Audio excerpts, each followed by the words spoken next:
పెదనాన్న కుటుంబానికి అత్యంత ఆప్తులు.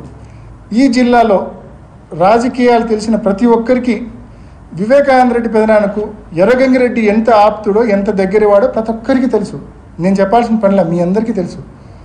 అండ్ తర్వాత ఈ సునీల్ యాదవ్ అండ్ ఉమాశంకర్ అండ్ దస్తగిరి, ఈ నలుగురు ఆయన చనిపోకముందు 2 సంవత్సరాలు ఆయనతో కలిసి బెంగళూరుకు, చెన్నైకి ప్రయాణం చేసేవాళ్ళని, ఆయనతో పాటు కలిసి భోజనం కూడా చేసేవాళ్ళని, డైనింగ్ టేబుల్ మీద అంత చనువు ఆయనతో ఉందని చెప్పి నేను చెప్పేది కాదన్నా, ఇది స్వయంగా వాళ్ళ ఇంట్లో పనిచేసే సర్వెంట్ ఇచ్చిన వాంగ్మూలం. పండింటి రాజశేఖర్ ఎవరినైతే ఆ రోజు రాత్రి సౌభాగ్యమ్మ గారు నువ్వు ఇంట్లో ఉండొద్దు కాణిపాకం పో అని చెప్పి చెప్తారో అదే పండింటి Rajasekhar. Who sanctioned you leave అంటే సౌభాగ్యమ్మ శాంక్షన్డ్ మీ లీవ్ అంటాడు. Did any person insist you to go on leave అంటే I was told 2 or 3 times to go to Kanipakam by Saubhagyamma and Narreddy Rajasekhara Reddy అని చెప్తాడు. అండ్ ఇతనే చెప్తాడు, ఇది వాంగ్మూలం అండి, నేను తయారు చేసింది కాదు, సిబిఐ వాళ్ళు చార్జ్ షీట్తో పాటు రికార్డ్ చేసిన వాంగ్మూలం ఇది. దీంట్లో స్పష్టంగా అతని వాంగ్మూలంలో పాపం కొన్ని ఎంత ఘోరంగా ఉంటాయంటే చెప్తాను.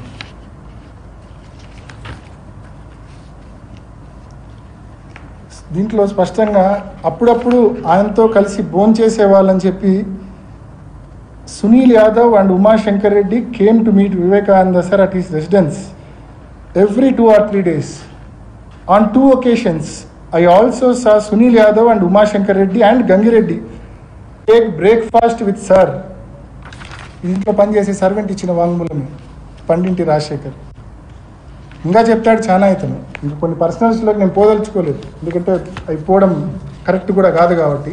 బట్ ఒకటైతే చెప్పాలనుకున్నా దీంట్లో నుంచి, ఇంకా డ్రైవర్ ప్రసాద్ది కూడా వాంగ్మూలం ఉంది, మీకు అందరికీ ఇస్తున్నా కాబట్టి మీరు కూడా చదవండి. చివరి 2 సంవత్సరాలు వివేకానంద రెడ్డి గారు ఎంత దుర్భరమైన జీవితం, పాపం ఎంత ఇబ్బంది పడ్డాడు ఆయన అని చెప్పి స్పష్టంగా వీళ్ళ వాంగ్మూలాలు చదివితే మీకు అర్థమవుతుంది. అసలు he was desperately waiting for some big money. పెద్ద ఎత్తున డబ్బు వచ్చే పరిస్థితికి వచ్చే దానికోసం వెయిట్ చేస్తూ ఉన్నాడని చెప్పి దీంట్లో ఉంది. Sir's anxiety and eagerness to receive money kept on increasing and I heard him talk desperately about money. He is consuming excessive alcohol and cigarettes and also lies down on the stairs. Sometimes I carried Vivekananda sir inside his house. ఎక్సెస్గా మందు ఎక్కువ తాగి ఇంటి బయట steps మీద ఆయన పడిపోతే తాను ఎత్తుకొని పోయి బెడ్రూమ్లో పండబెట్టేవాడిని అని చెప్పి స్వయంగా ఇంట్లో పనిచేసే సర్వెంట్ చెప్తా ఉన్నాడు. అంటే మీ తండ్రిని చివరి రోజుల్లో నిరాదరణకు గురి చేసి ఎందుకు నిరాదరణకు గురి చేశారు? ఎందుకు ఈ రకంగా ఆదరణ లేకుండా నిరాదరణకు గురి చేశారు? కేవలం వివేకానంద రెడ్డి సార్ ఆ డబ్బు డైమండ్స్ రూపంలోనో బెంగళూరు స్థలం రూపంలోనో ఆ డబ్బు వస్తే ఆ డబ్బులో సింహభాగము వీళ్ళకు సెకండ్ ఫ్యామిలీకి, షమీం గారికి, వాళ్ళ పిల్లాడికి ఇవ్వాలని చెప్పి ఆయన భావించాడు కాబట్టి పూర్తిగా వదిలేశారు. ఆయన చెక్ పవర్ రద్దు చేశారు. ఆయన ఏ ఆస్తి అమ్మే పరిస్థితి లేదు, వ్యాపారాల నుంచి డబ్బు డ్రా చేసే పరిస్థితి లేదు. ఏ ఆస్తి అమ్మాలన్నా కూడా వీళ్ళ నాలెడ్జ్లో లేకుండా అమ్మలేడు. Joint check power, joint registration చేయాలి. సో ఈ మాదిరి ఆయన్ను పూర్తిగా బిగించాడు. ఆయనకి ఈ రకంగా ఏదైనా స్థలంలోనో డైమండ్లోనో ఆదాయం వస్తే తప్ప ఈ సెకండ్ ఫ్యామిలీకి హెల్ప్ చేయలేని పరిస్థితి. ఇటువంటి దుర్భర పరిస్థితుల్లోకి ఆయన నెట్టివేసింది మీరు కాదా అని నేను అడుగుతా ఉన్నా. సొంతక్కను స్పష్టంగా నర్రెడ్డి రాజశేఖర్ గారిని అడుగుతా ఉన్నా. మరి ఈ రకంగా ఆయన డెస్పరేషన్లోకి గురి చేసి ఎక్కువ ఎక్సెసివ్ ఆల్కహాల్ కన్జ్యూమ్ చేసి సిగరెట్లు తాగి స్టైర్స్ మీద బయట పడిపోయే పరిస్థితి, ఇంట్లో పనిచేసే వాళ్ళు ఎత్తుకొని పోయి బెడ్రూమ్లో పండబెట్టే పరిస్థితికి మీరు తీసుకొచ్చారంటే, మీ ఓన్ వాంగ్మూలాల్లో కనిపిస్తూ ఉన్నాయంటే, ఏ రకంగా మీ తండ్రిని చివరి సంవత్సరాల్లో మీరు ఏ రకంగా 2-3 సంవత్సరాల్లో మీరు ఏ రకంగా నెగ్లెక్ట్ చేశారనేది ఇంతకంటే స్పష్టంగా ఇంకా ఏ రకంగా మనం చెప్పగలమనేది ఒకసారి ఆలోచన చేయమని కోరుతా ఉన్నా. సో ఇటువంటి విచారణ, ఇటువంటి లోపభూయిష్టమైన విచారణ అడ్డం పెట్టుకొని 1 సంవత్సరం రోజులుగా మా నాన్న లోపలేసినారు. దాదాపు 3 ఏళ్ళుగా 2.5 సంవత్సరాలుగా మరి శంకరన్న లోపలుండి ఈ మధ్య బెయిల్ మీద వచ్చారు. మరి ఈ రకంగా ఒక హియర్సే ఎవిడెన్స్ను బేస్ చేసుకొని గూగుల్ టేక్అవుట్ అంటారు. అది కూడా మీకు చెప్పాలా. నిన్న ప్రెస్ మీట్లో నేను చూసిన, నేను సహజంగా చూడను వీళ్ళ ప్రెస్ మీట్లు, నిన్నెందుకో చూసిన.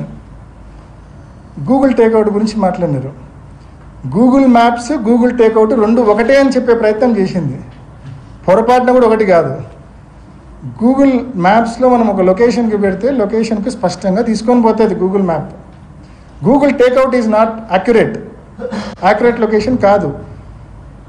గూగుల్ టేక్అవుట్ యొక్క యాక్యురసీని గూగులే సర్టిఫై చేయట్లేదు. 20 మీటర్ల నుంచి 1000 మీటర్ల వరకు దాని యొక్క కరెక్షన్ ఫ్యాక్టర్ ఉంటుంది, నెంబర్ 1. నెంబర్ 2, నువ్వు ఫోన్లో వైఫై వాడితే ఒక మాదిరి యాక్యురసీ ఉంటుంది, ఫోన్లో మొబైల్ డేటా వాడితే ఒక మాదిరి యాక్యురసీ ఉంటుంది. సో ఈ మాదిరి దాని యాక్యురసీ అనేది ఇంట్లో ఉంటే ఒక మాదిరి యాక్యురేట్ ఉంటుంది, ఇంటి బయట ఉంటే ఒక మాదిరి యాక్యురేట్ ఉంటుంది. సో గూగుల్ టేక్అవుట్ నువ్వు ఈరోజు ఎక్కడున్నావు అనేది 3 ఏళ్ల తర్వాత నువ్వు తీసింది అది. And it can be fabricated also. So ఆ రకమైనటువంటి లోపభూయిష్టమైన గూగుల్ టేక్అవుట్ని అడ్డం పెట్టుకొని, ఒకటి దస్తగిరి హియర్స్ ఎవిడెన్స్ అండి. దస్తగిరితో స్వయంగా అవినాష్ రెడ్డో, భాస్కర్ రెడ్డో, శంకర్ రెడ్డి మాట్లాడని చెప్పాడు. నాకు ఎర్రగంగిరెడ్డి చెప్పాడు, పెద్దోళ్ళు వెనకలు ఉన్నారు మనకు డబ్బులు ఇస్తారని చెప్పి. Erra Gangi Reddy, that is hearsay evidence. ఆడా ఈడా ఇన్నది అది ఒక హియర్స్ ఎవిడెన్స్. రెండోది గూగుల్ టేక్అవుట్, ఇందాక నేను చెప్పింది. ఈ గూగుల్ టేక్అవుట్ ఆధారంగా అంటే ఇప్పుడు మా కాంపౌండ్లో ఉన్నాడన్న వ్యక్తి పులివెందుల ఆర్టీసీ బస్ స్టాండ్ దగ్గరే ఉండొచ్చు 1000 మీటర్ల కరెక్షన్ ఫ్యాక్టర్ అంటే. So and note this point, it can be fabricated also. So అటువంటి and 1 year back first IO ఉన్నప్పుడు ఇదే గూగుల్ టేక్అవుట్ సునీల్ యాదవ్ ఫోన్లో నుంచి చేసినారు 2 years బ్యాక్. ఆ రోజు ఏం లోపం కనిపించలేదు వీళ్ళకు. రామ్ సింగ్ సునీత కాంబినేషన్ కలిసినాకనే ఎందుకు లోపం కనిపిస్తూ ఉంది? రామ్ సింగ్ సునీతక్క కాంబినేషన్ కలిసినాకనే ఎందుకు లోపం కనిపిస్తూ ఉంది అంటే గూగుల్ టేక్అవుట్ను ఫ్యాబ్రికేట్ చేసినారా? పోనీ ఇది కూడా ఇంకొక ఉదాహరణ చెప్తా మీకు. ఇందాక 4-5 ఉదాహరణలు చెప్పా, ఇంకో ఉదాహరణ చెప్తా. గూగుల్ టేక్అవుట్ గురించి వాళ్ళు కోర్టులో కౌంటర్ వేస్తారు, వాళ్ళు కోర్టులో అఫిడవిట్ వేశారు. నేను కూడా గూగుల్ టేక్అవుట్ గురించి స్పష్టంగా వాళ్ళు బాగా నమ్మే వాళ్ళ అప్రూవర్ దస్తగిరి స్టేట్మెంట్కు ఈ గూగుల్ టేక్అవుట్కు వ్యత్యాసం ఉంది. వాళ్ళు ఏమంటారు, 2:30-3 వరకు ఈ తతంగం అంతా జరిగింది ఆ ఇంట్లో అని చెప్తారు. మధ్యలో 1:50కి మా ఇంటికి వచ్చినట్టు చెప్తారు. అంటే వాళ్ళ ఓన్ అప్రూవర్ స్టేట్మెంటే వీళ్ళ గూగుల్ టేక్అవుట్ థియరీని డిస్ప్యూట్ చేస్తూ ఉంది. సో ఈ అంశం మేము కోర్టులో నేను కౌంటర్ అఫిడవిట్ వేసినప్పుడు వెంటనే మళ్ళీ దానికి ఏం చెప్పారు తెలుసు?